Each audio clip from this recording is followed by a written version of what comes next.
Hi, I'm John Mark Young, President and Chief Investment Officer of Whitaker-Myers Wealth Managers, and I'd like to welcome you to another Whitaker-Myers Wealth Managers Question of the Week. Remember, our aim is to help our friend Dave Ramsey and the Ramsey Solutions team answer a question that maybe they got on their show or we got from one of our clients and push that question forward a little bit in regards to our views from the financial planning space. Now, this week's question was actually one taken from the Dave Ramsey show. It was from Noelle in New York City, and Noelle had a great question. Noelle asked, hey, I just got my dream job in New York City. I'm executing baby step 4, and I don't think I'm going to be able to buy a house for a long time.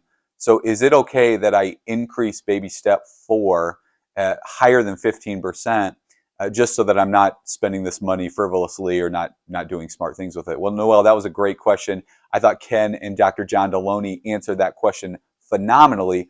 Here's how I would help add to that from a financial advisor and financial planner's perspective.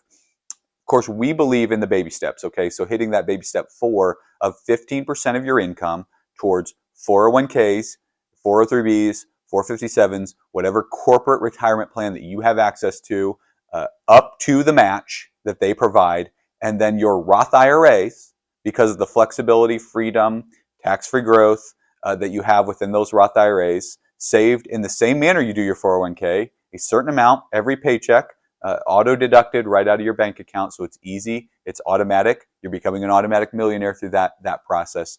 That is the method we would say execute. Now, should you save more than 15% because you, Noelle, had said, I've got extra cash flow and I just don't know what to do it?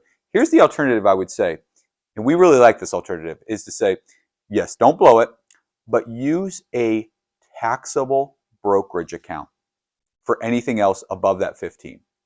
Use what Dave calls a bridge account, okay? This is an investment account that you can invest into, but it's not tied up till 59 and a half. That's why Dave calls it a bridge account, because if I want to retire at 50 and 59 and a half is out here, I better have a bridge. I better have something I can access during those years until I have access to my retirement accounts.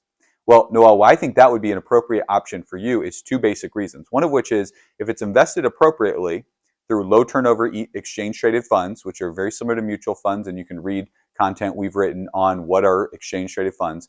Those are going to be very tax efficient investments, meaning that they shouldn't be, there's no guarantee, but they shouldn't be kicking out a lot of capital gains to you. So you're getting growth that's happening that you're not paying tax on until you actually sell the investment.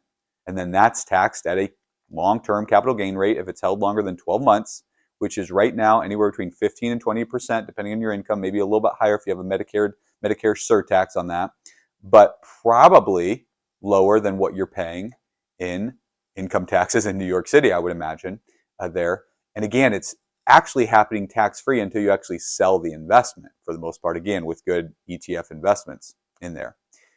If you end up saving enough, or saving enough plus the growth that you can actually put that down payment on the house that you want to buy, Noelle, then boom, you can buy that house. If you never save enough because the housing costs in New York City just become too outside of your budget, then you've got that money to either use for early retirement, or maybe you move back to South Carolina or Florida or somewhere where you can afford and be in a more tax-friendly environment.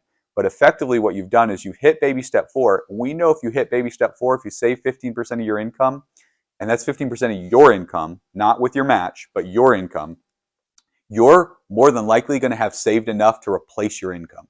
Now, of course, certain situations dictate that that's not true and appropriate. If I'm a late saver, I may need to save more than 15%. But if you're getting into this Dave Ramsey stuff at a decent age, then 15% is going to hit your goal for retirement. And that brokerage account, that bridge account, that non-retirement investment account, that's where you can save into, create some nice tax benefits in terms of using the ETFs that allow it to grow tax-free until you sell the investment, because they're low turnover funds, and then make your decision on what you're going to use that account for. And even if you buy the house, because you've hit your baby step 4, you're going to have enough for retirement more than likely.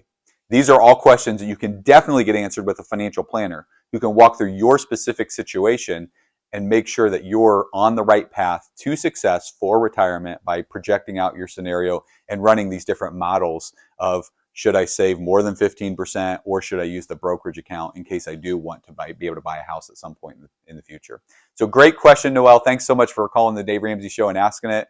We appreciate your desire to keep improving your life so that one day you can live and give like no one else, which is certainly the goal of all of us here at Whitaker-Myers Wealth Managers. If you'd like to schedule a meeting with any of our advisors, go to the comment section of this video. In the comment section, you'll see the link that you can schedule with any of the advisors on our team, as well as any of the financial coaches if you need more help with debt pay down and budgeting type of things as well.